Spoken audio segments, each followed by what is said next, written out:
We have new data for who Republicans want their nominee to be in 2028 and for who Democrats want their nominee to be in 2028. And the Democrat side is shockingly bad, you guys. It's changed quite a bit since the last time we got these kind of polls out. As always, guys, please like this video and subscribe to the channel so other great patriots like yourselves will see it. So, without further ado, here is the Democrat poll that just came out in the lead. And this is without Kamala Harris, by the way. We'll show you a second one that shows you why. In the lead is Pete Buttigieg, the gay Obama himself, at 15%, and tied with him is Tim Walz and Gavin Newsom, also at 15%. A true trifecta of horrible politics. You cannot think of three people in the United States that are worse than these people. I dare you to. Put in the comments if you think there's worse people than these. Closely behind are almost equally as bad people. You have AOC, then you've got Josh Shapiro, Cory Booker, Gretchen Whitmer, Wes Moore, and Stephen A. Smith, who is kind of the black sheep. No pun intended. That is not a racial thing. I'm just saying the black sheep of the group. You could see that the leaders, and this has been in several polls now, really is Pete Buttigieg, Tim Walz, and Gavin Newsom. However, if you add Kamala Harris into that polling, you can see that she is at 38%, and in second place is Buttigieg at 11%. So essentially, Kamala Harris has a massive hold on the Democrat Party still. Frankly, I'm at a loss for words.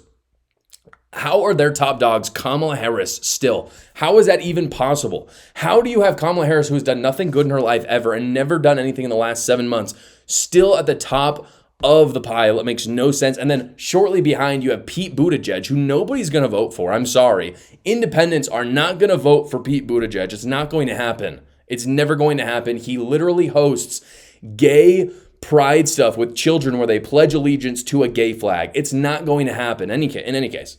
You got Kamala Harris, Pete Buttigieg, Gavin Newsom, who everybody knows is a trash governor. He's not like Josh Shapiro. Look, I disagree with Josh Shapiro. He's the governor of Pennsylvania. I disagree with his politics. He's not insane. Josh Shapiro is just someone I disagree with. Gavin Newsom is insane. He is completely insane. He's fully corrupt. He's slimy. Everybody knows that. And then, of course, you've got Tim Walz, who is equally unlikable. I am frankly not worried about any of these people. As a conservative, as a Republican, I like to be very honest about who I'm scared of. Bernie Sanders, I'm a little afraid of him because of what he can do to our country and how popular he is. These people, I'm not afraid of any of them. None of them run good campaigns except for maybe Gavin Newsom. I mean, I don't know how he won any of his campaigns, so I'd say maybe he's a good politician. Pete Buttigieg, again, I would say he's a good politician because he's good at speaking, but his history is so fraught with scary, scary things that no independent's going to want to trust. And then, of course, even most Democrats are not okay with the LGBTQ stuff that he does. And then we all know who Kamala Harris is. I don't even need to bring that up. But they're just not likable at all. They can't win things. And so I'm just not scared. By the way, the data proves that. If you look right now, this is another poll. I think this came from the same people. It did. It came from Overton Insights. It says, 2024 presidential rematch. If the election were held again today, who would you vote for? And lo and behold, in first place, of course, is Donald Trump at 46%. Kamala Harris is 3% less. Actually, worse than she performed. Again, there's kind of this narrative out there that Donald Trump's just been a horrible president, that his approval rating is just, it's bottomed out. It is awful. It's really not. It's really pretty mediocre, if I'm being honest. But it's even better right now, his matchup against Kamala Harris, than it was in November. 11% are not satisfied with either, and they say someone else. So, no, I'm not afraid of Kamala Harris, and I'm sorry, I'm not afraid of any of those other people at the top. Donald Trump's approval rating is pretty mediocre overall. It's about 46% on average, which, some have it higher, some have it lower, but that's about the average right now. And yet, even with that subpar approval rating, he would once again destroy Kamala Harris, who again is the front runner for 2028 in the minds of Democrats when you poll them. The same pollsters, Overton Insights, did a poll for Republicans as well, if you're curious about how that's shaking up for 2028 and how Republicans feel about things. This one is a lot more reasonable, in my opinion. However, there are some crazy ones. What you see here is that top dog is Vance, 32%. Then you have Trump Jr. at 26%. No, guys. Please stop. Stop with the Donald Trump Jr. Here's what's funny about this. We had the No Kings riots, which were obviously ridiculous. And we have Democrats saying that Donald Trump's a king. Having Trump Jr. as the next Republican nominee, It's Democratic. It's not a king, but you know what it looks like. Also, Trump Jr. I don't even know how to argue with it. No, we don't need him. He's not a bad person. I'm not saying he's bad. I'm not saying his politics are incorrect. He's no Donald Trump Sr. is what I'm saying. He's not even a JD Vance. And as I've talked about in the show, JD Vance is not my first choice as a Republican nominee. Then after Trump Jr. have DeSantis at 11%, then Rubio at 9%. Both great, by the way. I'd be thrilled with either. They're probably my two top choices. Then Haley at 7%, not as big of a fan. RFK Jr. at 4%, absolutely not. Ramaswamy at 3%, I would be totally fine with that. I love Vivek Ramaswamy. In a three-way, this is a weird thing. In a three-way, don't quote me on that, but it does say three-way in this if you're watching. In a three-way, it's JD Vance, Joe Rogan, and Dave Portnoy, and JD Vance is 74%. No duh. I don't know why they included that on here. I don't know why they're including people like Stephen A. Smith on the other one. I know he's talked about running for president, but no. Like, these people are not. I know that's what people said about Donald Trump, but no. Joe Rogan is not running for the Republican nominee. If anybody asked Joe Rogan that, he would laugh in their faces. Dave Portnoy... Why? When you have people like JD Vance, DeSantis, and Rubio, why are we talking about these other people? And they're not going to run anyway. By the way, Dave Portnoy and Joe Rogan are not running, especially Joe Rogan. And will Trump Jr. run? He's not going to run if JD Vance runs. We're not going to see JD Vance versus Donald Trump Jr. That's ridiculous. Him having 26%, frankly, makes me a little scared for the Republican Party. I don't know why in the heck you would put Trump Jr. up when you've got JD Vance, DeSantis, and Rubio. Regardless, again, of how you feel about JD Vance, of him being on top, because, it's controversial. I understand that. Right now, the battle would be between Kamala Harris and JD Vance as it stands. In fact, they actually have similar numbers in those polls. They're both at about 32, 33%. Between those two, it's not even a competition. Let's be honest. It would be worse than 2024 for Democrats. No question. I mean, JD Vance is a very good debater, very good speaker. We all know who Kamala Harris is. Speaking is not her strong suit. She doesn't really know how to do that. Now, I'm not convinced that Kamala Harris will be the Democrat nominee. I am pretty convinced that JD Vance will be the Republican nominee, even though I think that we could do better than him personally. But as it stands, and I've talked about that on the show before if you want to know my stance on that, I've done a lot of videos on that. But as it stands, that is the matchup, folks, between Kamala Harris and JD Vance. You'll notice, though, on the Democrat poll, the person at the bottom was Stephen A. Smith. Stephen A. has actually weirdly become a bit of a leader in the Democrat Party. I think he's likable. He talks about politics a lot more than he used to. He used to be all sports, but he actually tends to get 1% to 4% on all the polls, which again, doesn't mean he's going to be the nominee. He definitely is not, but that does mean he's got some sort of pull in the Republican Party. And even though I don't agree with him on policy, he does a good job calling Democrats out from time to time. Take a look at this clip. This is from his show where he talks about how crazy Democrats are getting with their socialist nominees like Bernie Sanders or Zohran Mamdani. Gentlemen, let me be very, very clear. If the Democratic Party becomes the likes of Zohran Mamdani, who, by the way, I like, not trying to throw any shade on him or anything like that, but if the Democratic Party becomes him, you have no chance. You have no chance on a national basis in terms of the presidency. In Senate, seats in the House, you have no chance. You have no chance. I want to be very, very clear about that. You might have a Democratic Socialist sprinkled here and there, but that ain't what America is. America's about capitalism. America's about dollars and cents. America's about an economy, a flourishing economy. Okay? And you know what it's not about? Free stuff. Somebody got to say it, so I'm going to say it. Somebody got to say it, so I'm going to say it. So I would never vote for Stephen A. Smith for president, obviously, but he is the kind of Democrat that I can actually talk to and work with, I think. Like, we could actually sit down, have a reasonable conversation, talk about the pros and cons of the Republican Party and the Democrat Party. The baseline for our politics in America has to be this. Communism doesn't work. And again, I'm a Republican. Stephen A. is a Democrat. I'm a conservative. He'd probably consider himself some sort of a liberal, between liberal and progressive. We can both agree communism doesn't work. And if we can't even agree on that, then I just don't even know what to do anymore. I don't know where we stand. How can we not admit that? We have a huge group of Democrats right now who are ignoring centuries of history and economics. It's never worked. This idealistic utopia vision of communism isn't even as good as the reality of capitalism.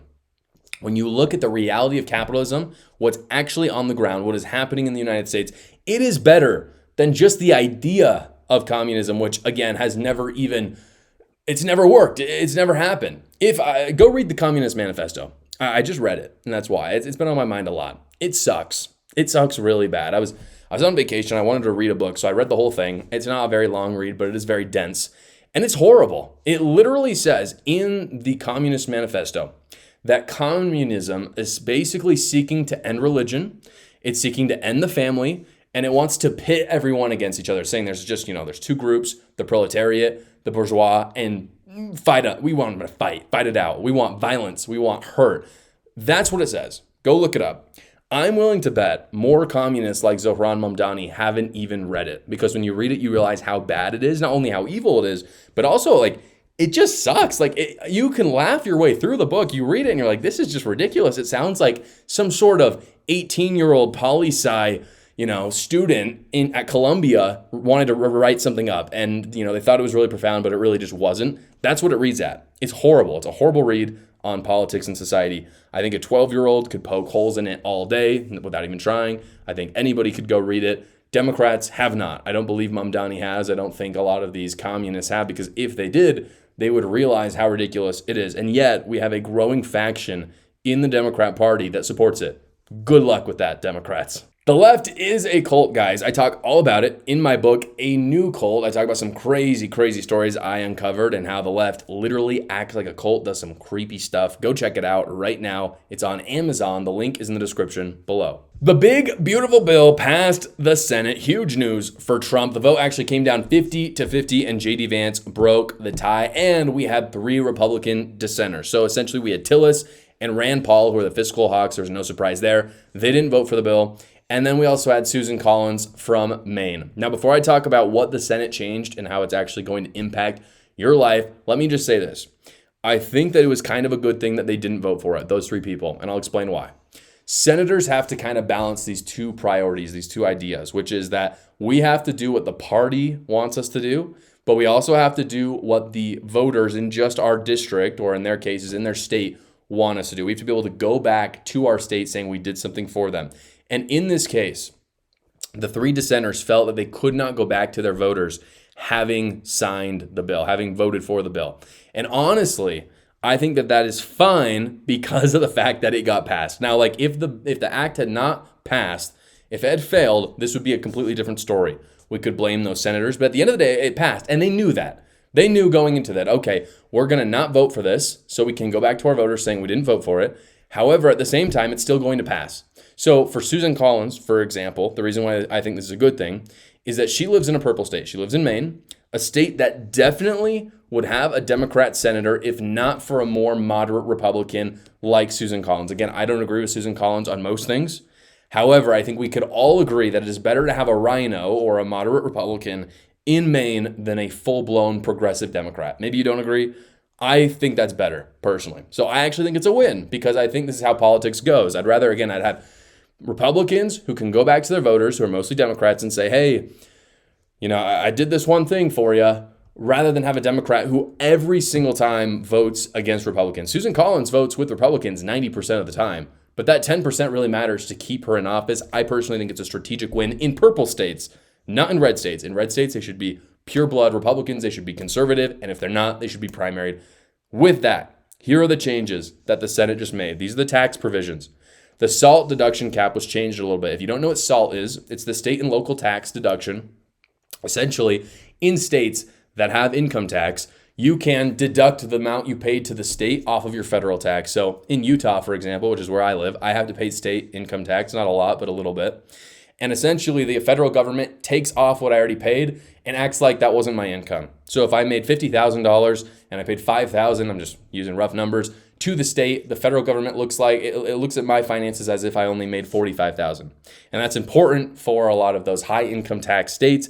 For states that don't have, income tax like Florida and Texas, they hate this crap. They hate it, and for good reason. I'm not a SALT fan at all. I think it hurts states that are more fiscally responsible like Texas, in Florida, and Nevada, and Tennessee. How the Senate changed this is basically the House permanently made the SALT cap go from $10,000 to $40,000, which is huge. And the Senate said that instead of it being permanent, it will now expire in 2029 and it will go down to $10K. Now, just because it says it's going to expire does not mean it's actually going to expire. You'll remember that the whole purpose of this bill is to codify the tax cuts that Trump temporarily put in 2017, and now they're being made permanent. So there's a good chance come in 2029, another reconciliation bill like this will come forward, and people will decide to codify this permanently. However, as of now, it is going to be temporary if the bill stands. The other change is the child tax credit. The House raised the credit to $2,500. The Senate is lowering that back down to $2,200. That obviously is in an effort to get the overall tax deficit down, or the federal deficit down, because that's going to be more expensive the more child tax credits are given out. The senior standard deduction also went up. The House offered $4,000 extra, and the Senate increased that to $6,000 extra. So if you're a senior, you'll see that increase. Tip and overtime deductions. The House allowed full uncapped deductions all the way until 2028. The Senate has severely reduced that, so it's actually been capped at $25,000 worth of tips and $12,500 in overtime. So it's not just unlimited, no tax on tips and overtime. That has some sort of threshold. Again, for tips, it's $25,000. For overtime, it's $12,500. Now, when we get, that's kind of the tax stuff. Now we get to the Medicaid and the safety net welfare stuff. This is really big, and I think this is the most important policy, and I think this is where the Senate did good for the most part. The House basically had, they changed where you could not get Medicaid if you weren't working at least 80 hours a month, which you're going to hear a lot, and you probably already have on the news talking about how Republicans have stolen Medicaid from people, how people are going to lose their health insurance. That is only the case for people who cannot work a part-time job and are able-bodied and are not senior citizens. So we're talking about a 30-year-old dude who lives in his mother's basement and cannot work 80 hours in a month, 20 hours in a week. He's going to lose his Medicaid. I'm sorry, I don't know why. I don't know what the logical argument is. How could we possibly give people who work 10 hours a week free healthcare? Why would we do that? Why were we ever doing that? So that's a good change. The House made that change. The Senate actually made it stricter. Basically, the House exempted parents from that. The Senate now has not exempted parents from that, and that's going to be made mandatory. That change was originally going to be made in 2029. Now it's going to be made in 2026 if the bill stands. The SNAP policy also changed. The House shifted more cost to the states, up to 25%, and the Senate brought that down to about 15%. So again, it was going to be less subsidized by the federal government. Now it's still going to be less subsidized by the federal government, but not as much as the House wanted it to be. When it comes to energy and the environment, the House axed almost all of the infrastructure stuff that Biden did, and the Senate kind of reduced that a little bit and said that we're going to roll that out over time rather than it happening immediately. The big one that the Senate did, and a lot of people are very, very happy about this. It's a tricky one, but I do think I fall on what the Senate did. I think I'm happy about this. Many people were outraged when it came to AI regulation. The House actually put a flat 10-year ban on states for regulating AI.